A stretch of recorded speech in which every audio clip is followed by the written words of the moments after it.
Assalamualaikum dan salam sejahtera. Bertemu lagi di TV PSS Success. Pada hari ini, kami akan membawa anda merasai kemeriahan dan suasana pertandingan bicara berirama bagi peringkat daerah pada tahun 2025.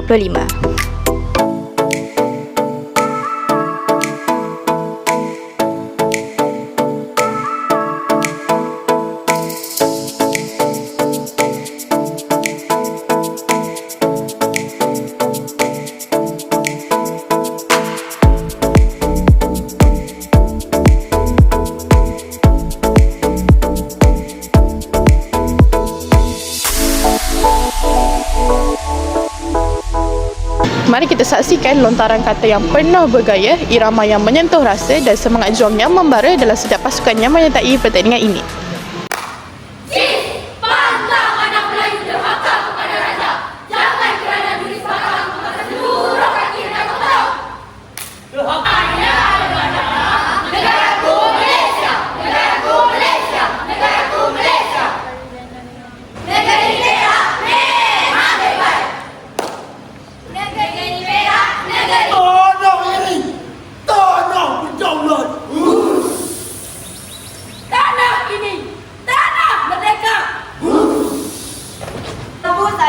Yang menjadi identiti nasional negeri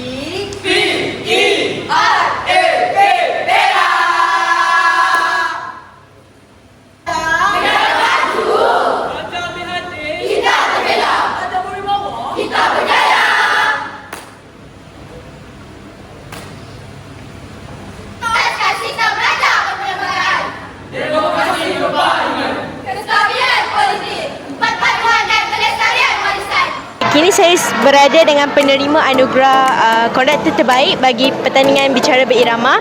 Baik saudara, bagaimana anda menanggani rasa gemuruh semasa mengendalikan pasukan anda? Terima kasih atas soalan. Sebenarnya rasa gemuruh itu sebab selama ni saya dah banyak kali berbicara hadapan orang, jadi rasa gemuruh tu dah tiada. Walaupun masa kami sampai tadi rasa gemuruh tu tak dalam hati, tapi apa cara saya hanya menarik nafas, rasa ke dada dan hembuskan. Itu saja rasa menghilangkan rasa gemuruh. Kini saya bersama dengan pemenang bagi acara bicara berirama iaitu Sekolah Menengah Sains Tafa. Apakah cabaran utama yang anda semua hadapi semasa membuat persiapan ini?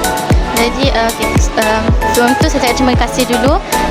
Jadi pertama sekali cabaran utama yang kita hadapi adalah dari segi masa, sebab kami berlatih dalam masa yang singkat dan kami juga dalam masa yang sama kami menghadapi peperiksaan.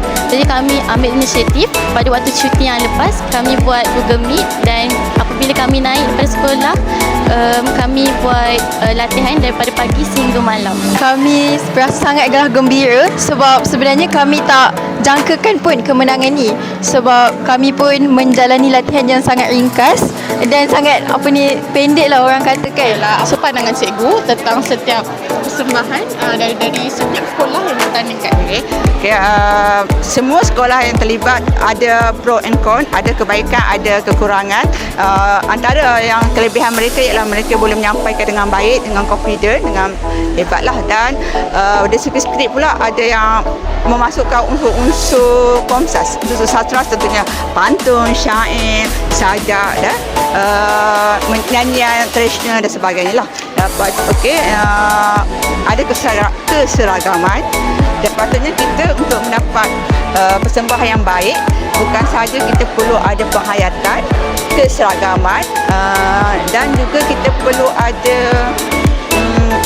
benda-benda yang unsur-unsur yang menyebabkan orang tengok, wow, hebatnya, macam itulah. Apakah nasihat cikgu kepada pelajar yang lain yang ingin menyertai pertandingan ini? Lebih dahulu cikgu ucapkan tahniah kepada SMK Kuning atas kesudian jadi sekolah pengelola bagi pertandingan bicara berirama peringkat daerah tahun ini. Jadi nasihat cikgu kepada pelajar-pelajar yang ingin menyertai pertandingan ini, kita kena, yang pertama cikgu rasa kita kena offer diri dulu. Kita tawarkan di cikgu, saya teringin nak masuk, saya teringin nak belajar. Saya teringin nak belajar, saya teringin nak masuk, saya nak rasai pengalaman berada di atas pentas, bicara berirama kan, bercakap sambil buat muzik dan sebagainya. Yang kedua, kena bersungguh-sungguh lah bila masuk. Kena bersungguh-sungguh hafal skrip dan sebagainya, sebab pertandingan bicara berirama memerlukan hafalan skrip dan gaya serentak lah. Jadi apa pun, all the best kepada pelajar yang ingin menyertai pertandingan bicara berirama. Nampaknya kita sudah sampai di penghujung video. Terima kasih kerana sudi menonton video ini sehingga penghujungnya. Apa-apa pun, tahniah kepada semua peserta yang telah memberikan persembahan yang sangat menakjubkan. Bertemu lagi di lain hari.